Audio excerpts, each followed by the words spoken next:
محبين الرحلات والمغامرات صيف 24 يجمعنا.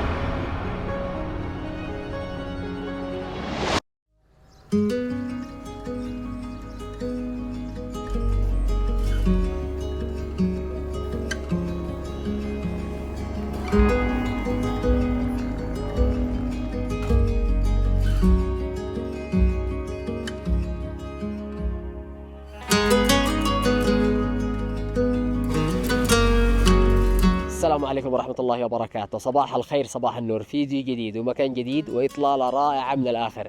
اليوم نحن من وين؟ من نقيل بعدان، وعلى هذه الإطلالة الجميلة بنسوي لكم رحلة من جزئين. الجزء الأول هو الصبوح، إن شاء الله الآن بنجهز الصبوح ومن ثم ننتقل للجزء الثاني، فخليكم معنا. يلا بسم الله. لو تلاحظوا الآن شوفوا المدينة كيف أصبحت مكسية باللون الأخضر. بدأت الآن موسم الزراعة وبدأوا الناس في حراثة الأرض، فالأجواء الأيام هذه جميلة جدا ومناسبة للسياحة.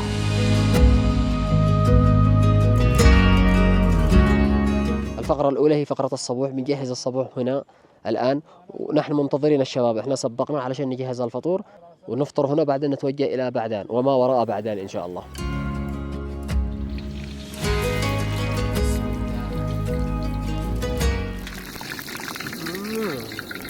ذكية يا خال، ذكية جدا. الفطور اليوم يا اخوان بيكون كباب ان شاء الله، لذيذة جدا. شوفوا ما شاء الله تبارك الله. هذا نعنع، ها؟ هذا نعنع للشاي. اي نعم، هذا بلدي من الشجرة قطف شوف. ما شاء الله عليك، ما شاء الله.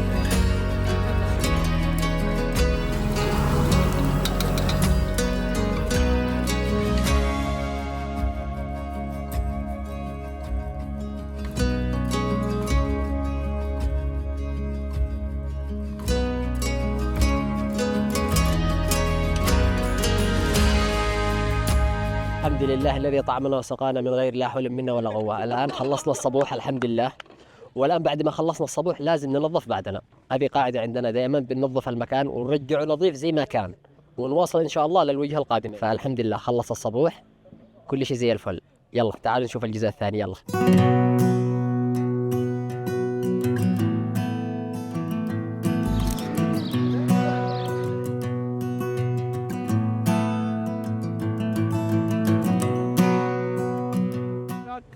اهلا وسهلا، يا مرحبا، اهلا وسهلا، حيا بكم، حيا ما شاء الله تبارك الله. يلا يا شباب ما في وقت.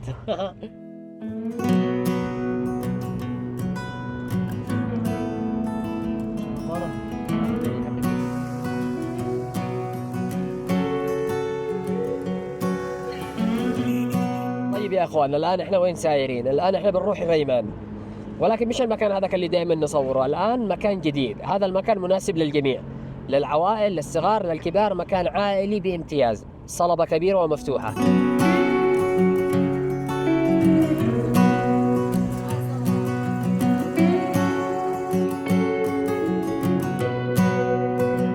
ريمان هذه تبعد عن عب حوالي 15 كيلو، يعني المسافة قريبة جدا والطريق مستوية ومصلحة، ويعتبر واحد من أهم المناطق السياحية اللي أنت لازم تزورها إذا جيت. يعني مكان رائع جدا، وإطلالة بعدني من أجمل الإطلالات في المحافظة. فخليكم معنا، بنروح الآن لهذا المكان الجميل بعد ما اصطبحنا في نقيل بعدان، والآن نتوجه لهذا المكان.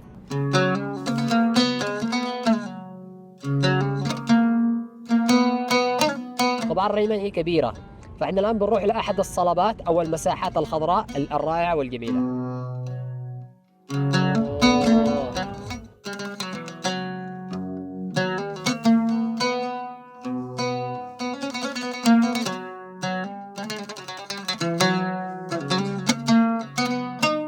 شوفوا يا اخوان، هذه قبور، مجنات يسموها. شوفوا مقابر داخل الجبل، شوفوا قبور داخل الجبال.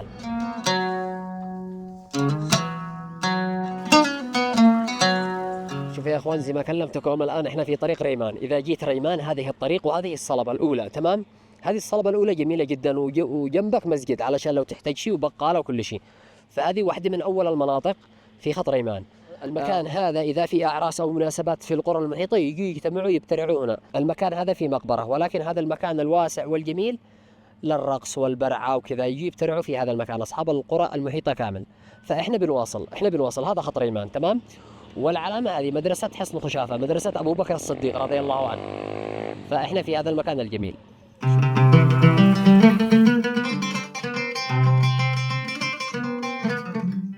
طبعا يا إخوان هنا في مسجد جميل جدا ورائع ونظيف للنساء والرجال، روعة بمعنى الكلمة. بداية منزل موسى في القرية الثانية من ريمان، جميل جدا. فأي واحد يوصل هنا أنصحكم بهذا المسجد. تمام يا إخوان.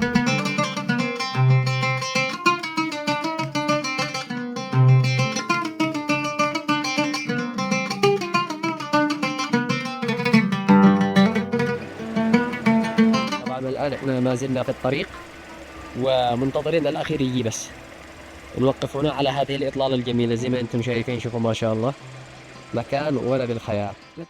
أنت تمشي من أي ما يمشي الولد هذا وتنزل شمال هذه الطريق. هذه الآن احنا نروح صلبة الملكة أروى. تمام، ركزوا هذه الطريق. شوفوا يا أخوان هذه الصلبة. الآن وصلنا هذه الصلبة، المكان الجميل زي ما أنتم شايفين الآن. ما شاء الله تبارك الله. اليوم جلستنا وقعدتنا والكشتة بتكون بهذا المكان.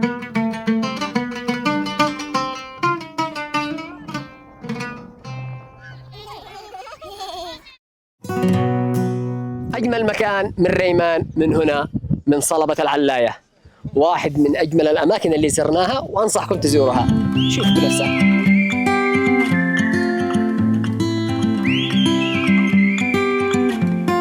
هذه صلبة كبيرة جدا، وبالأصح صلبة الملكة أروى كانت تسمى زمان لأنها وقف الملكة أروى.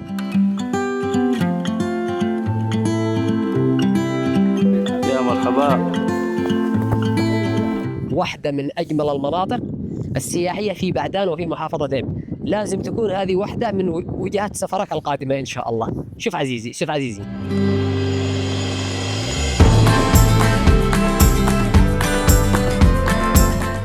كيف المكان يا سليمان؟ المكان والله جميل جدا، هدوء، بعيد من الإزعاج، بعيد من الضجة حق المدينة. صح إنه بعيد والطريق متعبة قليل، لكن في راحة نفسية. نعم، ويستاهل الزيارة يعني. يستاهل الزيارة. طبعا جمال المكان إنك قادر تلعب أطفالك. يا سلام. يلعبوا اللي يشتوا. نعم صحيح.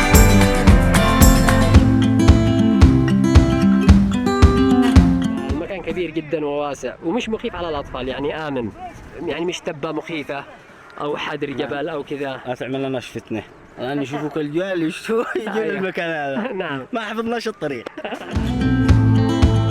التجهيزات للغداء ما شاء الله، العدة متكاملة جدا مع الطباخ المتميز خالد.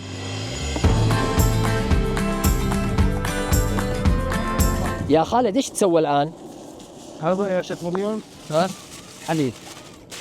حليب ما شاء الله تبارك الله. ويتبل التبل الخاصة. ايوه. ورجع بسل بخار. ما شاء الله تبارك. الحين شوف أول الفقار نحط داخله حجير بس مقسطرات. حجير لهنا. ايوه. وبعدها مي وهذا من فوق، يعني عازل. شوفوا يا اخوان ما شاء الله تبارك الله، يساعد بالاستواء القسطير هذا يا اخوان.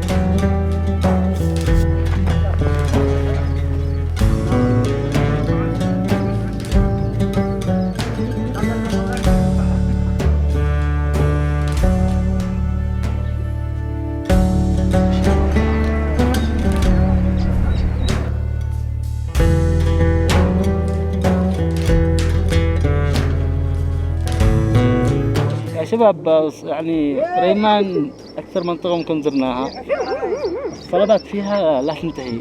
صحيح. لكل مرة نستكشف مكان فيها أجمل من الأول. نعم. يعني صلبات أماكن مفتوحة يعني للعوائل، للناس بشكل عام. تأخذ راحتك أنت والأهل، سواء كنت معك أطفال أو ما في عليهم أي خوف. للأمانة ريمان قصة. شوف يا اخوان الان الجو شكله مطره. قلبي ونادي يا رب يا رب، صاح يا الهادي يا رب يا رب، ربي انا في فرنسا ربي يا ربي. الان بنسوي فيهم مقلب في هذه الطلعات، هم مش عارفين انه معنا العاب ناريه وهذه صوتها قوي جدا. خلونا نسوي بهم مقلب الان. يلا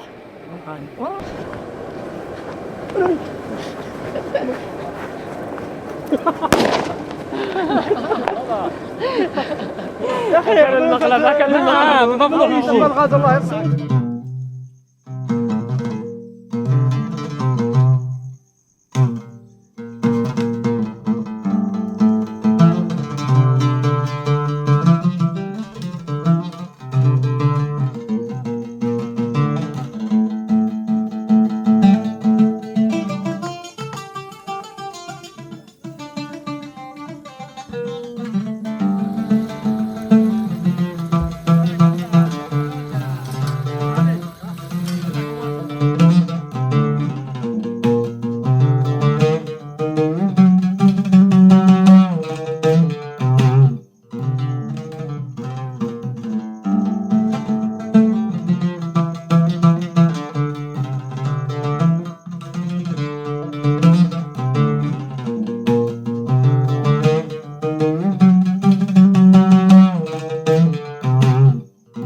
هذا الحليب هذا الأول. يلا شوي.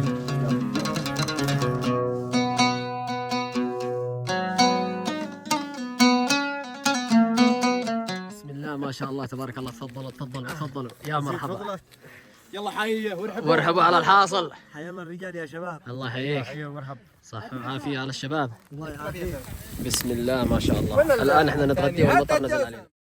أهلا وسهلا من هذا المكان الجميل من صلبة العلاية من ريمان.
أسامة يا إخوان شات الكاميرا بالكورة. شات لما طير الكاميرا من يدي والله للأرض. بس الحمد لله الكاميرا قوية وصمدت وعارف إنه معنا تصوير ورانا شغل. وعارف إن هذا جديد سيارة نفسه. أي نعم. ما شاء الله تبارك الله الحمد لله. شوف شوف عزيزي ما شاء الله تبارك الله. شوف لا إله إلا الله. شوف ما هذا الجمال. الظاهر أمامكم الآن هذا وادي السحول وبعدين الدليل وهذه القرى الأخرى. منظر خيال خيال.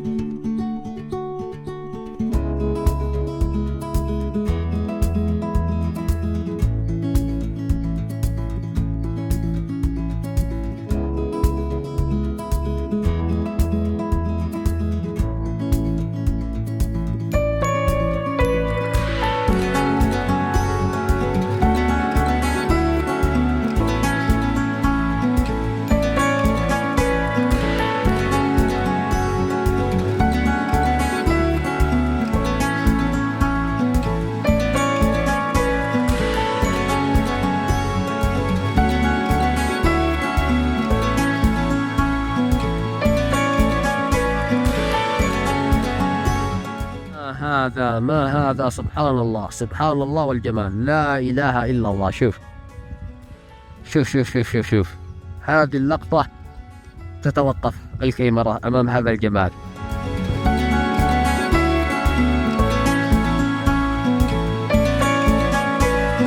حياكم الله بعدين وليد الأبيض. أهلا وسهلا يا وليد الأبيض. حياكم الله.